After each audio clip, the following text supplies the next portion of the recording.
थे वहां से दूर एक चर्च हुआ करता था थोड़े दूर में, और उस चर्च को हर रविवार हम साइकिल से जाते थे। और खासकर उस साल 2004 ये क्रिसमस मेरे याद में है। हम साइकिल में क्रिसमस करने के लिए उस चर्च को पहुंचे। क्रिसमस की सुबह हम सब बहुत खुशी थे और अपना सबसे बेस्ट कपड़ा पहनकर कलीसिया को पहुंचे।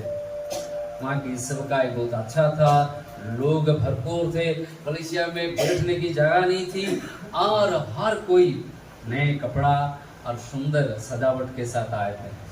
बहुत सुंदर गीत को गाया गया, वचन को सुनाया गया, लेकिन जब सेवा खत्म हुई एक ऐसा दृश्य सामने आया जो आज भी मेरे मन में बसा हुआ है।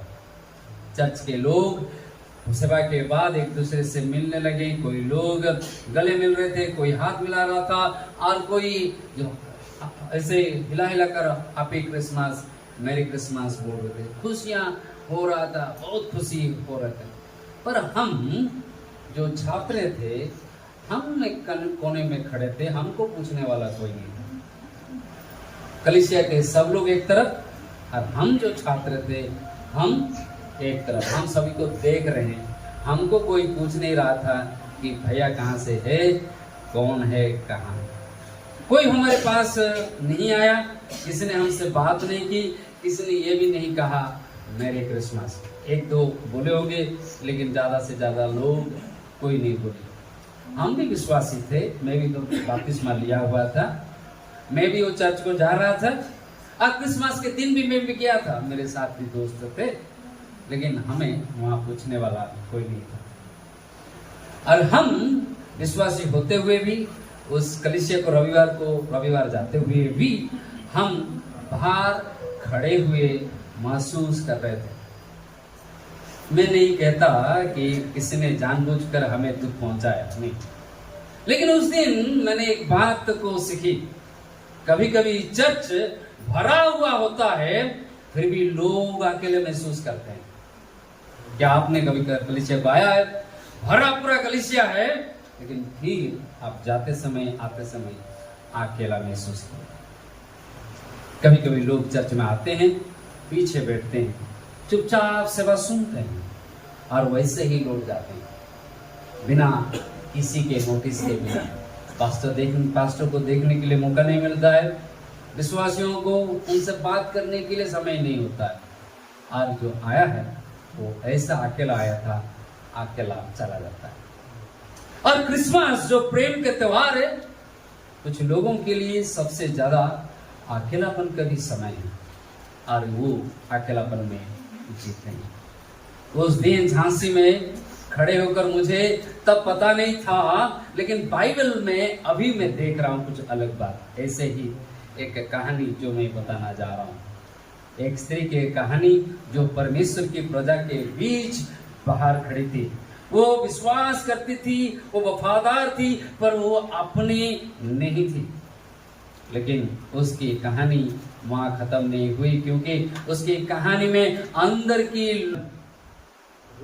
रूथ और उसकी कहानी हम बताती है कि क्रिसमस असल में क्या है। पिछले रविवार हम न्याय की किताब से सुने थे क्रिसमस की कहानी। आज हम रूथ की स्टोरी से सुनेंगे। रूथ की किताब बहुत कम लोग पढ़े होंगे, रूथ पुराने नियम में है। आज हम रूथ की किताब को खोलेंगे। न्यायों की किताब के बाद हम रूथ की किताब को जाएंगे। पहला सामुएल से पहले न्यायों की किताब के बाद वो किताब आएगी।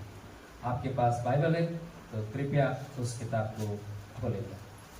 पिछले हफ्ता जो लोग नहीं आए थे, आप तो सुनना चाहते हैं तो हमारे YouTube में वो रिकॉर्डिंग है पिछले हफ्ता का, आप फिर से सुन सकते हैं।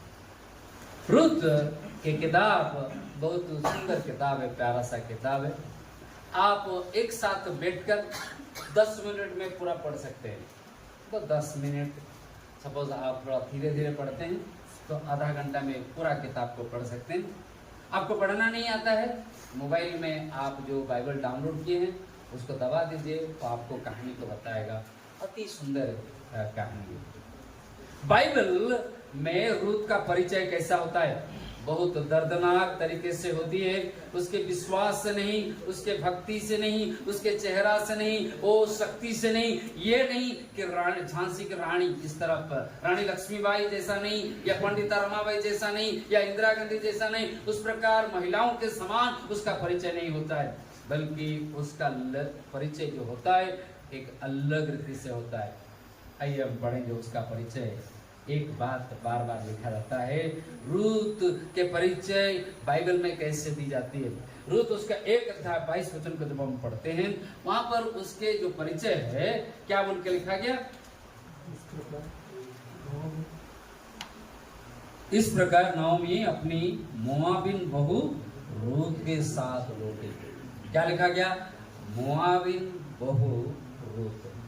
रूत को डायरेक्ट नहीं लिखा गया, रूत को पहचान करवाने के लिए हम लोग पहचान करवाते हैं दूसरों को कैसे।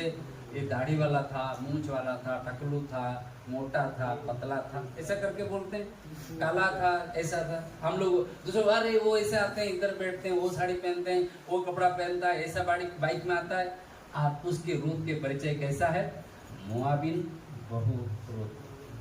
2 अध्याय 2 में भी पढ़ेंगे, 2 अध्याय 2 में भी मोआबिन रूत बोल के रहेगा। क्या बोल के रहे, मोआबिन।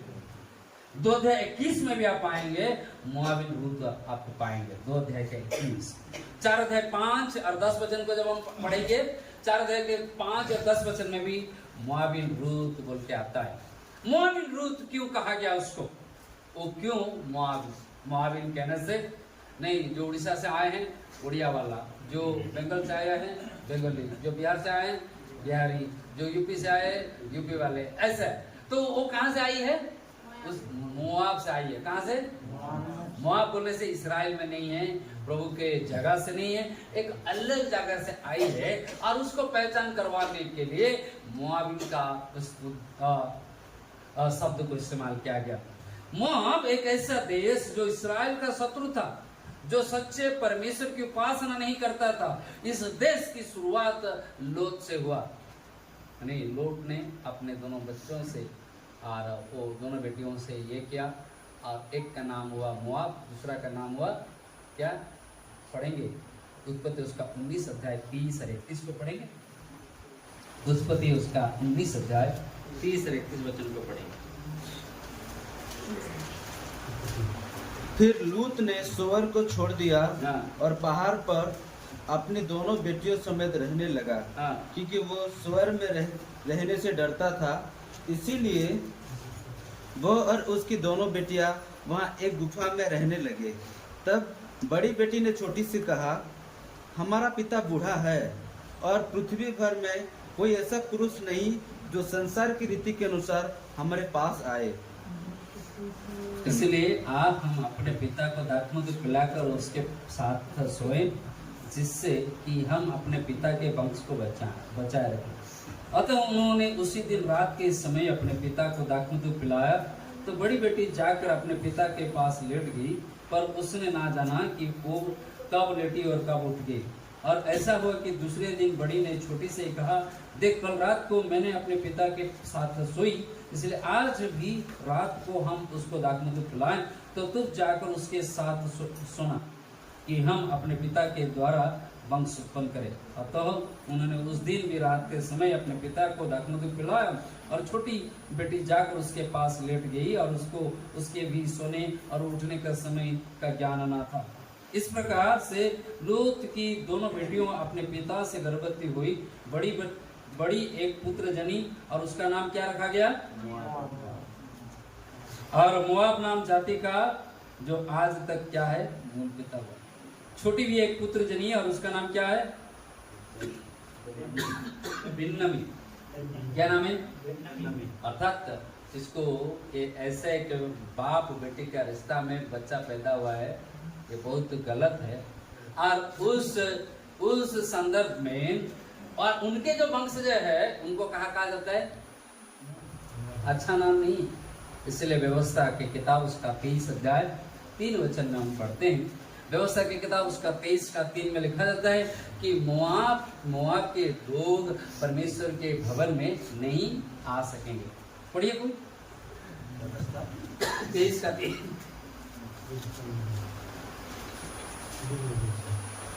कोई अम्मनी या मोआबी यहोवा की सभा में ना आने पाए। कोई अम्मनी और मोआबी यहोवा के सभा में, ये परमेश्वर ने उनको शराब दी। अब कल्पना कीजिए रूत क्या है? रूत क्या है?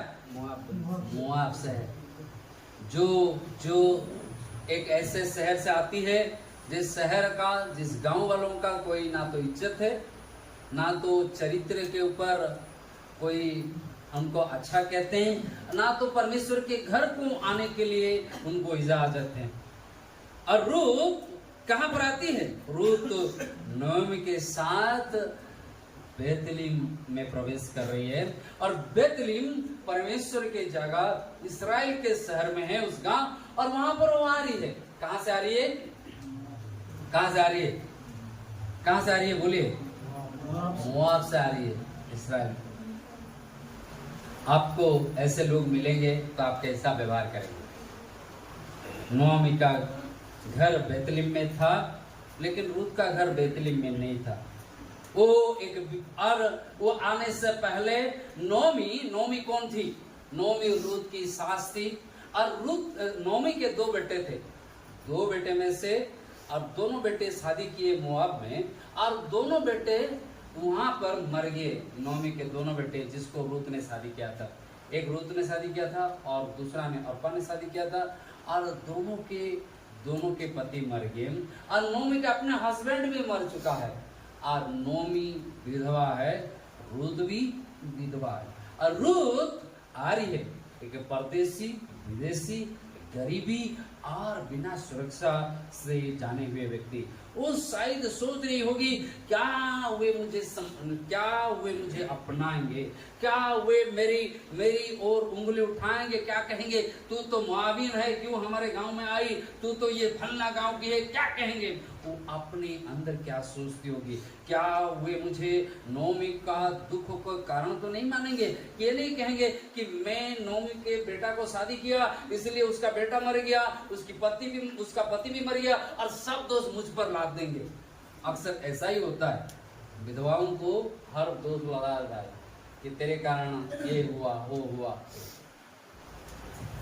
बाइबल कहती है, रूत उसका 1:19 को हम पढ़ेंगे, जब वे उस शहर में प्रवेश किए, रूत उसका 1:19 को अभी पढ़ेंगे। उसमें लिखा गया, सारे नगर उनके कारण क्या हो गए?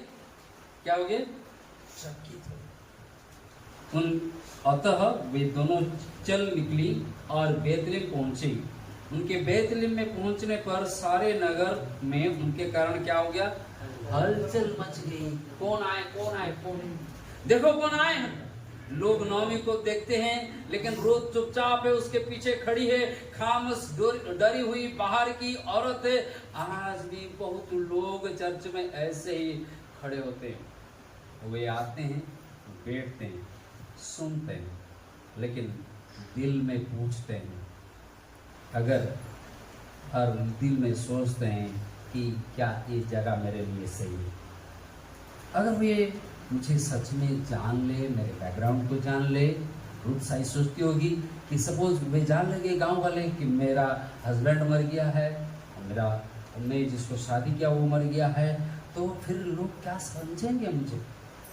क्या मुझे अपनाएंगे या विधवा कहकर मुझे अलग कर देंगे? बहुत लोग कलीसिया पर आते हैं और डरते हैं लोगों के साथ मिलने के लिए। आप में से भी बहुत सारे लोग कलीसिया को पहले आए होंगे, आप चुपचाप रहे होंगे, देख के चले गए होंगे क्या तो हो रहा है यहाँ। आपको शायद किसी ने बात नहीं किया होगा, और ना तो आप किसी से बात किया होगा, ऐसे ही परिस्थिति में होंगे। फिर क्या हो रहा है, हम दूसरे अभी जाएंगे कि एक मोड़ आता है इस कहानी में। अब कहानी धीरे धीरे बदलती है, इसलिए नहीं कि रूत मांग करते कि मुझे अपने गांव में अपनाओ, मैं गांव से आया हूं, मुझे प्रेम करो, मुझे इज्जत करो, ये नहीं मांग रही है। वो नहीं कह रही है कि कुछ लोग आते हैं कलीसिया में और कहते हैं, अरे ये कलीसिया अच्छा नहीं है, कोई पूछने वाला नहीं है, हमको कोई चाय नहीं दिया और मुझे तो कोई पानी तक नहीं दिया। रूत ऐसे नहीं कहती है, रूत ऐसे मांग नहीं कर रही है, बल्कि इसलिए कि कुछ लोग, अंदर के लोग उसको कृपा और दया दिखाते हैं। पहला न रूत को कौन कौन दया दिखाया? पहला रूत को कौन दया दिखाया जानते हैं? उसकी सासू जिसका नाम है नोमी। नोमी टूटी हुई थी। नोमी के अपने हस्बैंड मरा था, 2 बेटे मरे थे, उसके घर में कोई नहीं है, बूढ़ी हो चुकी है, और वो शादी करके भी 2 बेटा शादी करके हस्बैंड भी कर नहीं पाएगा, और हस्बैंड भी करेगा तो और बेटा भी नहीं होने वाला है। उसका कोई आने वाला नहीं है, अकेली है, बूढ़ी है, दुखी है, निराश में। रूत जवान है, उसके हस्बैंड मर गया है, लेकिन वो शादी करने से और एक हस्बैंड हो जाएगा, वो अपने उसका संसार को फिर से बना सकती है। लेकिन नोमी दुखी है, और दुखी होकर वो अपने दोनों बहुओं को कहती है, अर्पा और रूत को, कि तुम क्या करो, अपने अपने घर जाओ और दूसरी शादी करो, मुझसे छोड़ दो। लेकिन रूत कहती है नहीं, मैं आपके संग जाऊंगी, आपका परमेश्वर मेरा परमेश्वर होंगे, आपके लोग मेरे लोग होंगे, आप जहां जहां जाएंगे वहां मैं जाऊंगी। और नोमी ने उसे अपनाया, एक दुखी दूसरे दुखी को अपना दिया। आइए हम पढ़ेंगे रूत उसका 1 अध्याय 20 वचन को पढ़ेंगे। रूत उसका 1 अध्याय 20 वचन में उसने उनसे कहा, मुझे, जब वो नोमी अपने गांव में जाती है, लोग उसको कहते नोमी, उसने कहा मुझे नोमी ना कहो, मुझे मारा कहो, क्योंकि सर्वशक्तिमान ने मुझको क्या बड़ा दुख दिया, मेरे जीवन का कड़वाहट आया है। लोग जब उसको नोमी बोलते हैं, वो बोलता है कि मुझे नोमी मत बोलो, मुझे क्या बोलो? मारा। क्यों मारा करते? क्योंकि फिर भी वो रूत को अपने साथ चलने देती है। कभी कभी सबसे बड़ा प्रेम ये होता है कि हम किसी को दूर नहीं भगाते, उसके दुख में साथी होते हैं, उसके साथ साथ रहते हैं। दूसरा क्या होता है रूत के जीवन में, हम देखते हैं रूत अपने सासू के घर में आती है, और आने के बाद उनके पास ना तो काम है, ना तो नौकरी है, कुछ नहीं, गरीब है। और उस समय गरीबों को कैसे खाना मिलता था कि दूसरों को खेत में काटने से नहीं, काम करने से नहीं, कि वो लोग काम नहीं कर पाते थे। जो दूसरे को खेत काटने के बाद जो नीचे गिरा हुआ होता है, वो गरीब लोग जाते नीचे का गिरा हुआ उसको इकट्ठा करके अपने घर को लेते थे।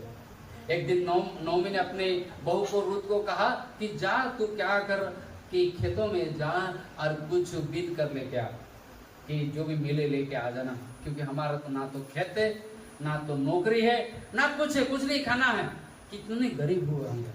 और रूत तो काम ढूंढने जाती है, और वो खेत में बीनने जाती है।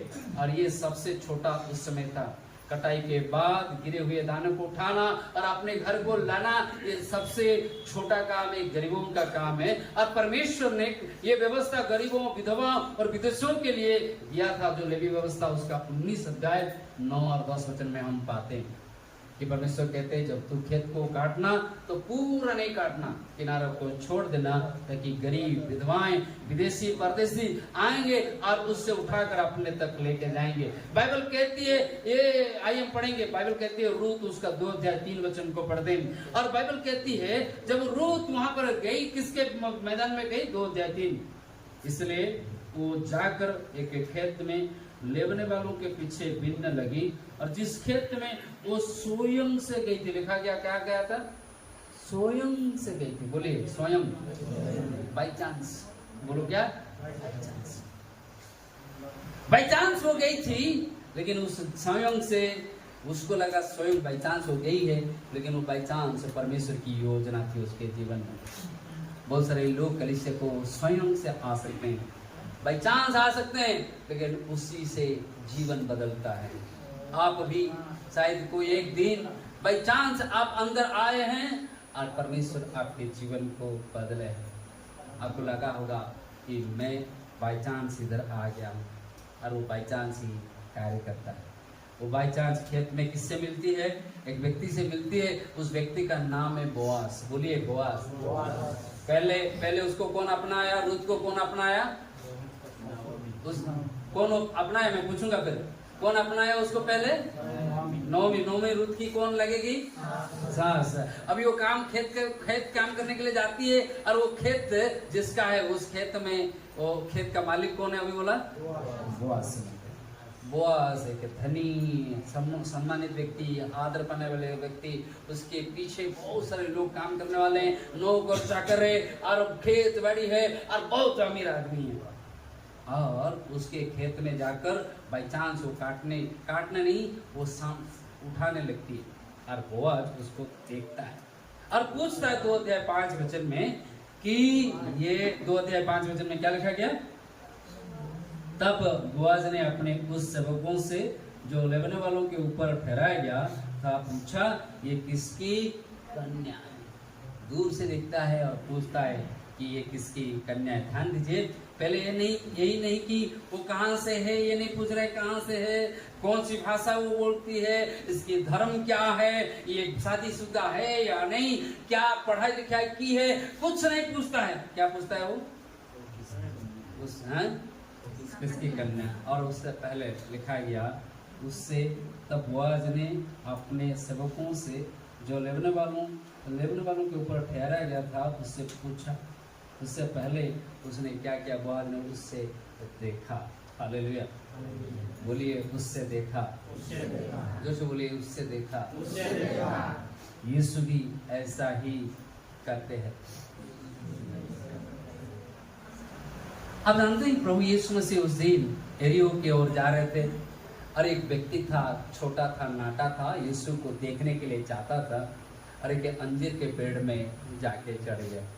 उसको लगा यीशु उसको नहीं देखेंगे, लेकिन भीड़ के बीच में यीशु मसीह चलते चलते उस पेड़ के नीचे खड़े हो गए और ऊपर की ओर देखे, बोले जगह सोच रहे मैं ऊपर से यीशु को देख लूंगा और मेरा जीवन ठीक है, क्योंकि कौन परेशानी, मेरे जीवन बहुत दुखी है, पापी है, मैं अधर्मी हूँ, मुझे कौन पूछने वाला है। लेकिन यीशु उसके पेड़ के सामने खड़े होते और कहते, जक्कई नीचे उतर, क्योंकि अवश्य आज तेरे घर में मुझे। वो स्त्री यूहन्ना 4 अध्याय में सामरी स्त्री वो सोचती थी कि मुझे मेरे साथ देने वाला कोई नहीं है। अपने उसका चरित्र के बारे में कुछ नहीं, क्योंकि उसके 5 ऑलरेडी हस्बैंड हो चुके थे। उसके गांव से उसके साथ आने के लिए कोई नहीं थे पानी भरने के लिए। वो दोपहर में अकेले गांव से दूर अपने बर्तन को लेकर कुआं के पास आ रही है। उसको लग रहा है मुझे देखने वाला कोई नहीं, गांव में पूछने वाला कोई नहीं, मैं अकेले जाऊंगी और अकेले आ जाऊंगी। लेकिन उससे मालूम नहीं उस दिन प्रभु यीशु स्वयं कुआं में होंगे और पूछेंगे, जा तेरे स्वामी को क्या कर ले गया। अंधे भिखारी बरतिमियुस ने उस दिन भीड़ के बीच में चिल्ला रहा था, कह रहा था, हे दाऊद के संतान यीशु मुझ पर। भीड़ ने उसको कह रहे थे, चुप चुप चुप, लेकिन यीशु ने उसे चुप नहीं कहा। उससे कहा, अपने चेलों को कहा, जाओ उससे मेरे पास। प्रभु आपको देखते हैं। शायद आपको लगता है आपको कलीसिया में कोई पूछने वाला नहीं है, आपके समाज में पूछने वाला कोई नहीं है, लेकिन परमेश्वर आपको देखते हैं। और उस दिन प्रभु ने रूत को देखा और उसकी स्तुति ली। आज की दुनिया में बहुत लोग देखते हैं, पर बहुत कम लोग देखे जाते हैं। और बोआज ने उसे क्या करता है, देखता है और सम्मान करता है। हम 2 अध्याय को फिर से आएंगे, रूत की किताब 2 अध्याय। आज आप जब घर जाएंगे मैं अनुरोध करूंगा, रूत की किताब को पढ़ो, नहीं तो क्या करो, मोबाइल से सुनो। क्या करो, पढ़ो, नहीं तो मोबाइल में है बाइबल, आपको पढ़ना नहीं आता कि सुनो, 5 मिनट में खत्म हो जाएगा स्टोरी। बहुत सुंदर स्टोरी है, आप जाके वो आज उसकी क्या करता है, ये पढ़ेंगे 2 अध्याय 9 वचन को पढ़ेंगे। बोआज रोज को देखता है और क्या करता है, 2 अध्याय 9 वचन को जब हम पढ़ते हैं, जिस खेत की वे लगते हो उसी पर तेरा ध्यान बंधा रहे और उन्हीं के पीछे पीछे चला करना। क्या मैंने जवानों को आज्ञा नहीं दी कि वे तुझे तंग ना करें। अर्थात बोआज ने अपने सेवकों को कहता है, रूत को तंग नहीं करना, उसको जो उठाना है उठाने दो, उसको जो करना है लेना है लेने दो, बस।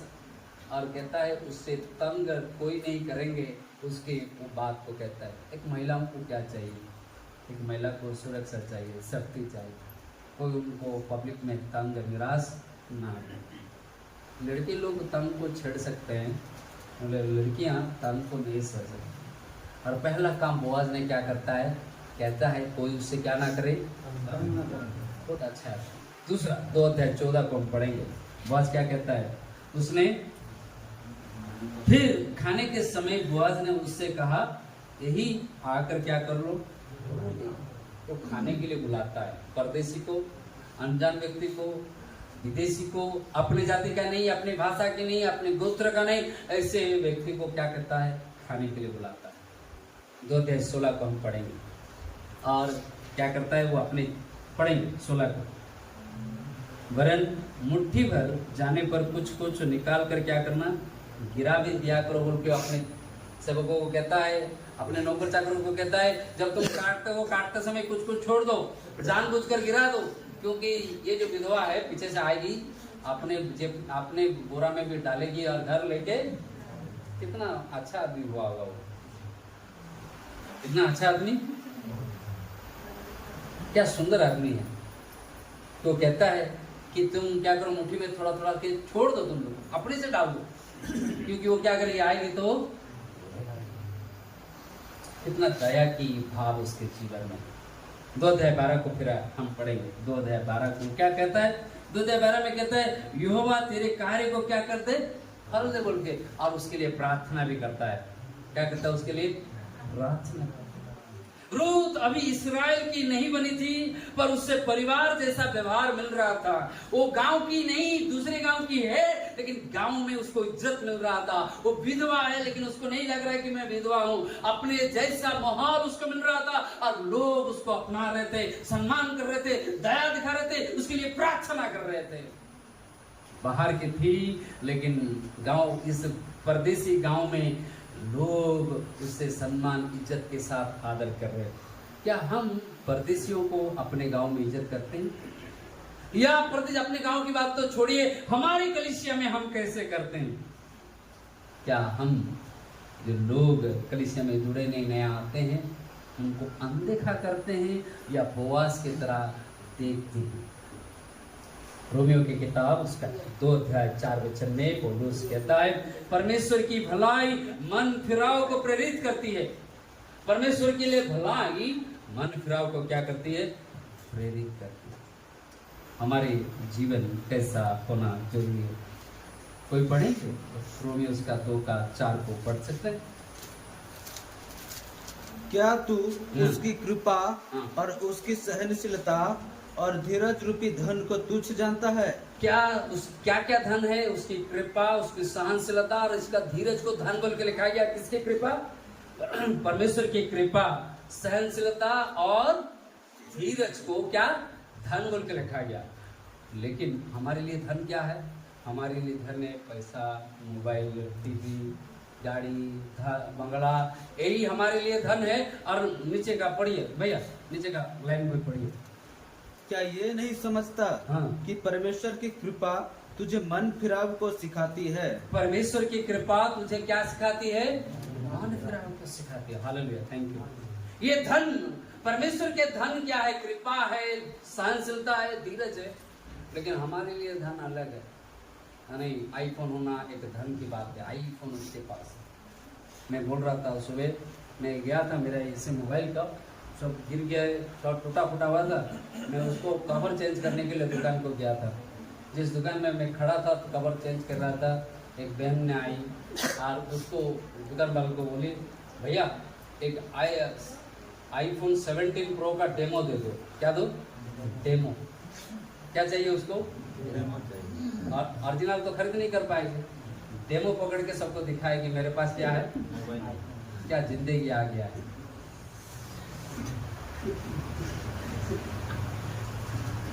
आईफोन 17 प्रो का क्या चाहिए? डेमो। कितना हजार में खरीद की? शायद 1500 या 2000 बोला होगा, मुझे ऐसा दिख रहा है। डेमो खरीद कर एक पकड़ जेब में डालेगी डेमो, दूसरे में डालेगी रिंग वाला अंदर साइलेंट करके रखेगी यार, इसको बाहर दिखाएगी। बहुतों ने आज के धन ऐसा दिया। परमेश्वर के धन क्या है? मन फिराव करने की आत्मा। हालेलुया।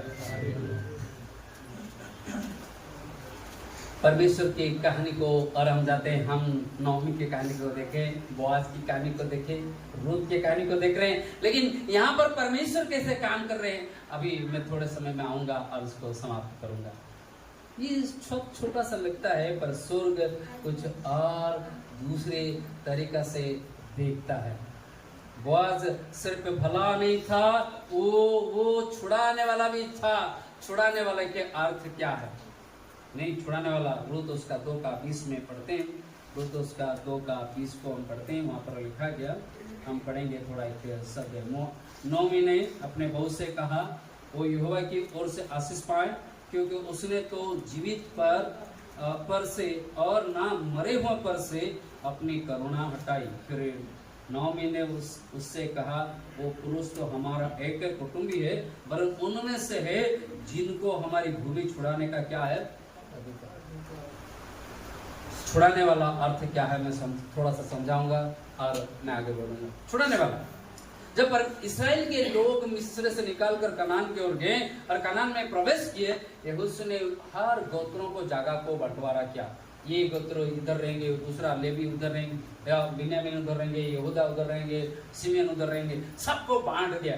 बांटने के बाद उनको एक नियम दिया गया कि आप अपने जमीन को बेच नहीं पाएंगे। सपोज बेचेंगे, सपोज मेरे जमीन को, मेरे पास 1 कट्ठा है या 1 एकड़ जमीन है और मेरे बाप दादा उनसे मैंने पाया और मैं गरीबी के कारण आधा जमीन मैंने बेच दिया, तो और बेचने के बाद मेरा कितना रहा? 1 एकड़ का कितना रहेगा? आधा एकड़ रहेगा।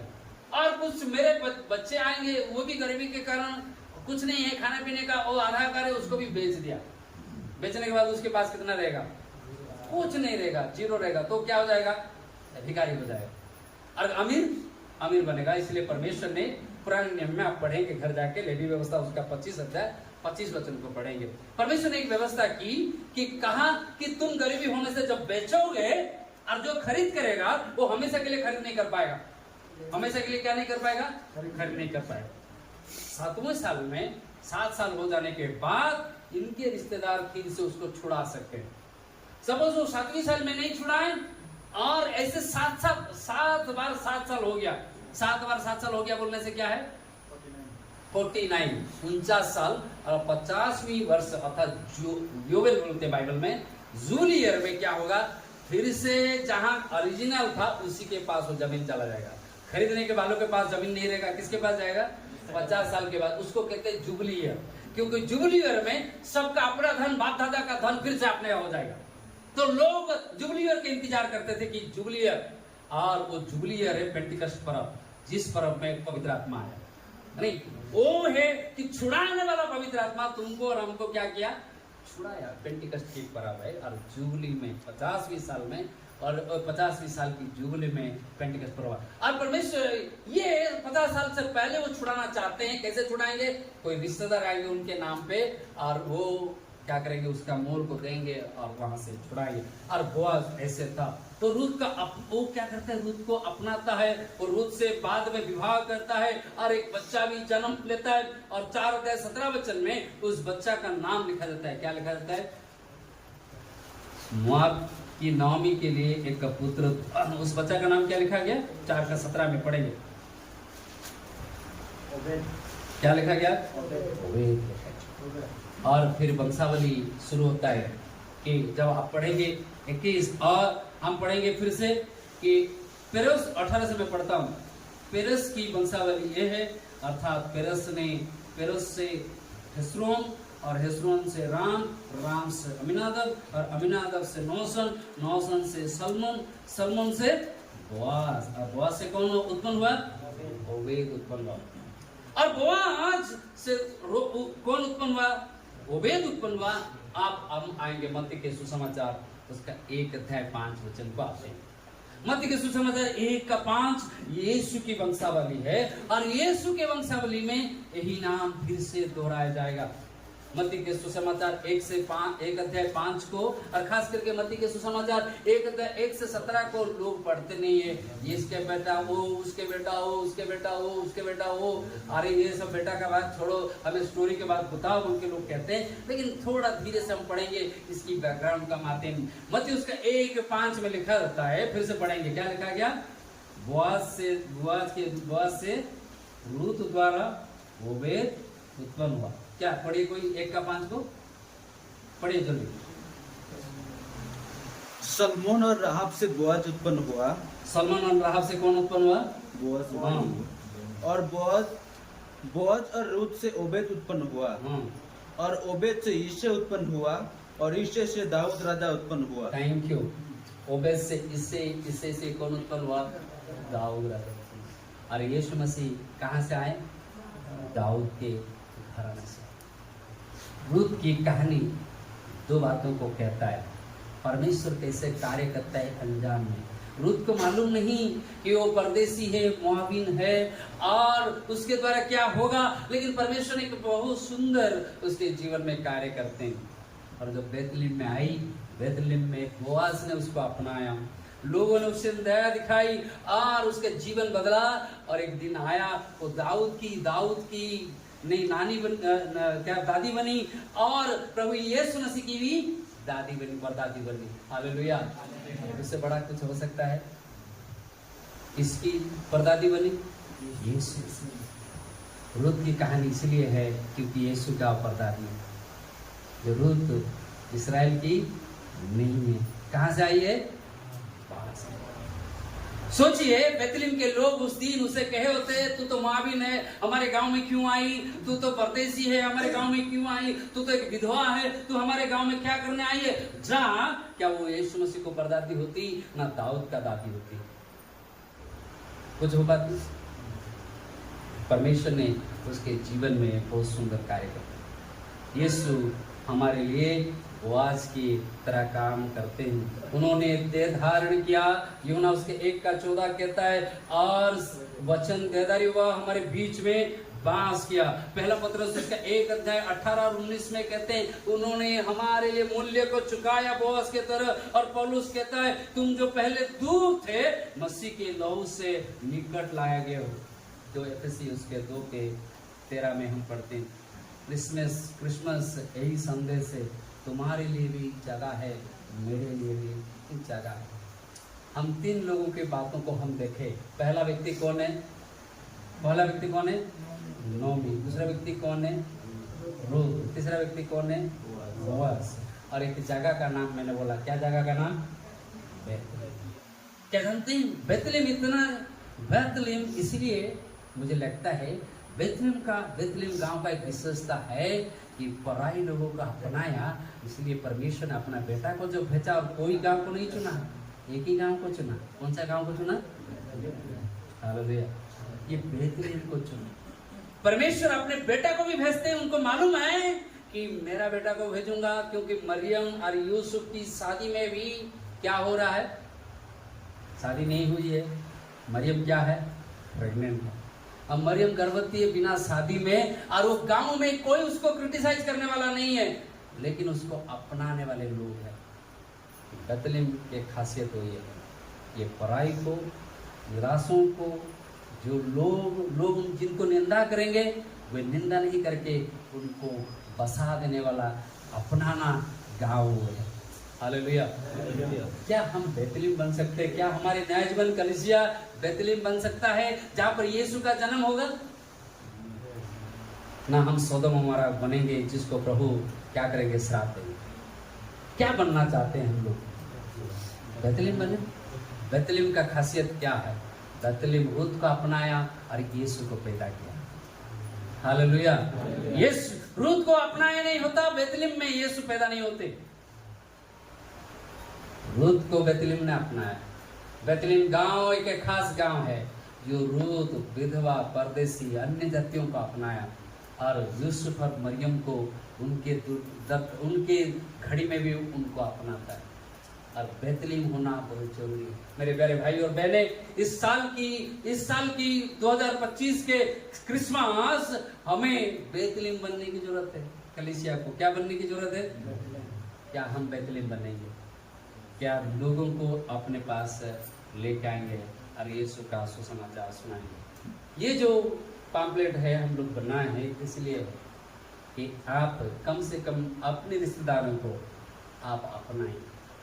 बैतलहम को लेकर आइए, प्रभु के घर को लेकर आइए, वो यीशु का जन्म उनके जीवन में हो। ऐसा नहीं कोरिन्थियों कलीसिया की तरह हो जो फाइटिंग करने वाले हैं, या एफिसी कलीसिया की तरह हो, और दूसरी गलतियों की कलीसिया की तरह हो। हमें कैसे बनना है? बैतलहम जैसा बनना है, जो रूत को अपनाया और यीशु को पैदा किया। उससे बड़ा काम कौन से गांव हो सकता है? ऐसा कोई गांव है जो यीशु को जन्म दे सकता है बैतलहम के अलावा? हर कोई गांव नहीं। परमेश्वर ने इसलिए देखा कि ये गांव मेरे बेटे के लिए सही गांव है, इसी गांव में मैं अपने बेटा को भेजूंगा, क्योंकि मेरा बेटा उधर जाएगा तो ना तो उसके मम्मी को गाली मिलेगी, ना तो उसके पापा को गाली मिलेगी। कितना सुंदर गांव है, क्योंकि 1000 साल पहले वो गांव वालों ने रूत को भी क्या किया था? उनके हिस्ट्री में वो गुण है कि वो परदेशियों को अनदेखा नहीं करते हैं। उनके लहू में ये है कि वो अन्य जातियों को देखने से दूर फेंकते नहीं थे। ये कितना सुंदर गांव था। वो गांव से नौमी भी आई, और नौमी क्या की? रूत को अपनाई, जो टूट पड़ी थी रूत को अपनाई। और बोअज भी रूत को क्या किया? अपनाया, दया दिखाया, कृपा दिखाया, भलाई की। मेरे प्यारे भाई और बहनें, इस कलीसिया में हमारे इस साल के क्रिसमस में हमें याद रखना है, हम दूसरे को फॉलो नहीं करते हैं, बैतलहम को फॉलो करेंगे। किसको फॉलो करेंगे? हालेलुया। कितने लोग बैतलहम का गांव को पसंद करते हैं कि हम इस साल बैतलहम बनेंगे। क्या बनेंगे? बैतलहम में क्या होगा? यीशु का जन्म होगा। हालेलुया। इस साल हमारे कलीसिया केवल इस साल के नहीं, हमेशा के लिए हम बैतलहम बने रहे। दूसरा, बैतलहम में 2 प्रकार के लोगों को चाहिए, नौमी को चाहिए और बोआज को चाहिए। किसको चाहिए? नौमी को चाहिए। और माताएं नौमी बने और भाई लोग क्या बने? जो रूत को क्या करेगा? अपना। क्या हम ऐसा बनेंगे? क्या हम रूत को अपनाएंगे? क्या हमारे कलीसिया से रूत निकलेंगे और कहेंगे कि नया जीवन कलीसिया में क्या था और मुझे आदर मिला, सम्मान मिला? 2025 के दिसंबर 25 उस शाम बहुत नए लोग आएंगे। हम 2022 में, 2025 के बाद तो अभी नहीं आया है, 2022 जब पहले बार हम इस कलीसिया का क्रिसमस सेवकाई की, वहां पर जब हम शुरू किए थोड़े लोग थे हम लोग, लेकिन उस साल नहीं भेजने ने अपने बिल्डिंग में सबको बुलाई, सुने हुए लोगों को, क्रिसमस प्रोग्राम हमारे पास हो, और कोई अपने लोगों को बुलाए, और उस क्रिसमस में हम देखें कि बहुत सारे लोग आए, और उसके बाद आज तक लोग कलीसिया में जुड़ के हैं। Hallelujah, hallelujah. इसलिए ये समय है हमें यीशु का सुसमाचार को आगे लेके जाने के लिए। क्या हमारी कलीसिया रूत को बुला के लेके आएंगे बैतलहम को? बाहर बहुत रूत है, बाहर बहुत। उनको क्या चाहिए? नौमी चाहिए और बोआज चाहिए। क्या चाहिए उनको? नौमी और बोआज चाहिए, जो बैतलहम में आने से यीशु को दंडवत करेंगे। उस दिन जो जितने भी बैतलहम को गए, वे उनके जीवन में एक बदलाव को देखेंगे। यीशु के जन्म में रूत तो इस बैतलहम में अपनाया गई, लेकिन बैतलहम में यीशु के जन्म के बाद जितने भी वहां पर गए, यीशु का प्रणाम किए। चरवाहों ने यीशु का प्रणाम किया, ज्योतिषियों ने भी यीशु का प्रणाम करते हुए आदर किया। प्रभु हम लोगों को इस साल केवल नहीं, हमेशा के लिए नया जीवन कलीसिया को बैतलहम करे, ये हमारी प्रार्थना है। जिस बैतलहम में रूत को अपनाया गया और यीशु मसीह जन्म लिए, और जिस बैतलहम से नौमी ने रूत को अपनाया और साथ साथ बोआज ने भी रूत को अपनाया, क्या हम इस साल ऐसा करेंगे? हम अनुरोध करते हैं, जितने लोग चाहते हैं कि आपकी जानकारी में जितने हैं, इसलिए कमल भाई लीडिंग करते समय बोल रहा था कि हम इस साल की रिश्तेदारी और पड़ोसियों का क्रिसमस करेंगे। क्या है कि आप अपने रिश्तेदार में जितने लोग हैं, आप उनको बैतलहम को बुलाइए, क्रिसमस को बुलाइए। अगर आप सोचते हैं मैं यहाँ का नहीं हूँ, नहीं योग नहीं हूँ, चर्च में मेरे लिए नहीं है, तो आपके लिए ये संदेश है कि प्रभु आपसे प्रेम करते हैं। लेकिन जो लोग हमारे कलीसिया के हैं, मैं उनसे इस बात को बोल के ख़त्म करूँगा। यदि आप मसीह में हैं तो ये क्रिसमस परमेश्वर आपको बुला रहा है कि नौमी बनो और बोआज बनो। खास करके बोआज बनो, चुप दर्शक मत रहो, आलोचक मत बनो, कमेंट मारने वाला मत रहो, दूसरों को जगह देने वाला रहो, दूसरों को गले मिलाने वाला। देखो केवल नहीं, लोगों से बात करो, मिलो, निमंत्रण दो, लोगों को बुलाइए। इस क्रिसमस सिर्फ खुद मत आओ, किसी और एक को साथ में लेके आओ। किसी 2 व्यक्ति को भी, 3 व्यक्ति हो, 4 हो, 5 हो, 6 हो, जितने लोगों को आप रुत लोगों को लेके आइए। और आज अगर आप कहते हैं प्रभु मुझे उपयोग करें कि मैं किसी को अपने ने वाला बनूं, तो जहां से वो खड़े हो उसको परमेश्वर के लिए अपनाइए और उसके लिए प्रार्थना करें। आइए हम खड़े होंगे और प्रार्थना करेंगे तो उससे विनती करेंगे कि प्रभु हमारे कलीसिया एक बेहतरीन की कलीसिया बने।